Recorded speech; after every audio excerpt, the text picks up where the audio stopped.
አድማጮቻችን ለአጭር ጊዜ ደግሞ አቶ አበራ የማነአብ የዚህ ፕሮግራም መሪ ናቸው። እንግዲህ ከሳቸው ጋር አጭር ውይይት እናደርጋለን።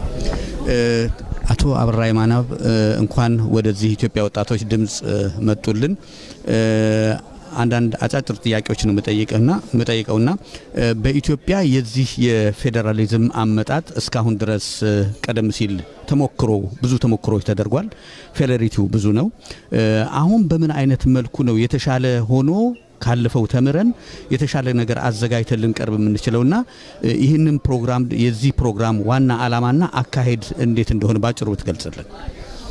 እሺ እኛ መቼም አሁን የፍራንክፈርት የኢትዮጵያን ፎረም በአውሮፓ ዓላማው ውይይትን የመጋበዝና መደማመጥ የሰፈነበት በመከባበር ላይ ልዩ ነገሮችን በአማራጭነት የማስኬድና የመመርመር ፍላጎት ነው በእኛ በኩል ያለው።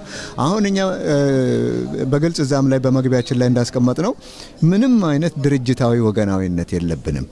ማለትም ድርጅቶች በፕሮግራሞቻቸው በዚህ አይነት መንገድ ነው ፌዴሬሽን የሚሆነው፣ በዚህ አይነት መንገድ ነው መሬት የሚያዘው፣ በዚህ አይነት መንገድ ነው ብለው የተለያዩ የኢኮኖሚ የፖለቲካ ፕሮግራሞች አሏቸው።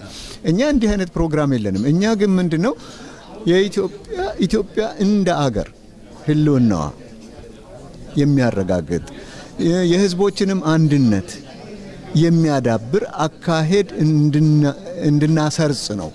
በልዩዎቹ ኢትዮጵያውያንና ኢትዮጵያዊ በሆኑ የፖለቲካና ማህበራዊ ድርጅቶች ውስጥ ይሄንን ጽንሰ ሐሳብ ለማስረጽ ነው። ይሄንን ዋናውን የሁሉም ነገር የበላይ የሆነውን የህዝብ አንድነት የሀገር ህልውና ጉዳይ በውይይት በምን መንገድ ነው ማዳበር የምንችለው የሚለውን ለመፈተሽና ለሰዎች ደግሞ በእውነት በጥሞና እስከሆነ ድረስ በመከባበር እስከሆነ ድረስ የሐሳብ ልዩነትን ዲሞክራሲያዊ በሆነ መንገድ የማስተናገድን ባህል ለማዳበር ነው የተነሳ ነው። ይህም በዚህ ሂደት ውስጥ ተስፋ የምናደርገው እኛ ምንድነው ኢትዮጵያን በሚመለከት እንዳሁኑ ስሟ ሲጠራ ግማሹ የሚያኮርፍበት ግማሹ ደግሞ የለም እቺ አይደለችም የኔ ኢትዮጵያ ብሎ ሌላ አይነት ኢትዮጵያ ነው የምፈልገው በሚነጋገርበት ጊዜ ምንድነው የሚሆነው? መተላለያ ያለመደማመጥ ሁኔታ ነው የሚፈጠረው።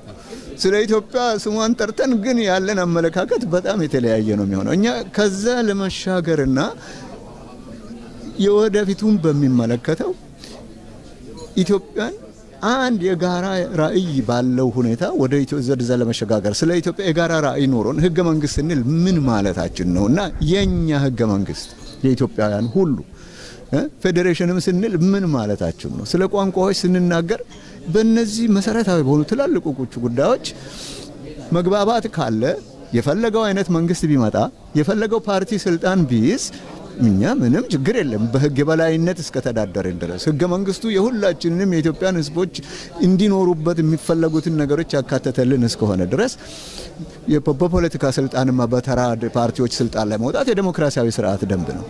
እሱ አይደለም ችግራችን። አሁን ትልቁ ችግር የሆነው ግማሹ ሰው እንዴት ፌዴሬሽን ይላል ዛሬ፣ ግማሹ ሰው የብሔር ስም ለምን ይነሳል ይላል። ኦኬ ግማሹ ሰው ወደ ጥንቱ ካልተመለስን ይላል። አሁን እነኝን እንነጋገርባቸው ሪሊ እውነት ነው ወይ የምንለው ነገር የትኛውን ነው መከተል ያለብን ወይንስ ከነኝ ሁሉ የተውጣጣ ነገር ነው ሊሆን የሚችለውና ስለነዚህ እንወያይ በሚል ወገናዊ ያልሆነና በመከባበር ላይ በእውቀት ላይ የተመሰረተ ውይይት ለማበረታታት ነው የኛ ፍላጎት። በጣም ጥሩ ነው። አሁንም ብዙ ሳሊዝህ ይህ ሂደት እዚህ ጅማሮ ነው ማየውና ምን ያህል ይቀጥላል? ቀጣው ፕሮግራማችሁስ እንዴት ነው? እኛ እንግዲህ የምናስበው ምንድነው የዛሬውን እዚህ የሚደረገው ውይይት በልዩ መልክ በጽሁፍም በቪዲዮም በኦዲዮም በእናንተም በኩል በራሳችንም መድረክ በኩል እናሰራጨዋለን። ከዚህ በተጨማሪ እኛ የምንፈልገው አሁን ዛሬ እዚህ የቀረቡትን እና ሌሎችንም ጽሁፎች ጨምረን አቅማችን እንደፈቀደ በጽሁፍ መልክ ጭምር ለማውጣት ነው። ሌሎችንም ሰዎች በእነዚህ ጉዳዮች ላይ አስተያየት ያላቸው ሰዎች የየራሳቸውን እንዲያንጸባርቁና እንደው በኢትዮጵያዊነት የጋራ መንፈስ እስከሆነ ድረስ ለማስተናገድ ፍላጎት አለን እኛ። ከዛ በኋላ ነጥሮ ይወጣል የሚመቸን ነገር እና እያደር አንድ ቋንቋ እንድንናገር ነው በፌዴሬሽን ጉዳይ ስለ ብሔር መብት ስለ ግለሰብ መብት ስለ ንብረት አያያዝ ስለ ኢትዮጵያ ህልውና ይሄ ነው ጉዳዩ እሺ አመሰግናለሁ አቶ አበራ የማነ አብ እዚህ ለኢትዮጵያ ወጣቶች ለሰጡት ድምጽ እጅግ አድርጌ አመሰግናለሁ እንግዲህ በቀጣዩ በሌላ ጊዜ እንገናኛለን አመሰግናለሁ እኔም በጣም አመሰግናለሁ ይሄን እድል ስለሰጣችሁኝ እግዚአብሔር ይስጥልኝ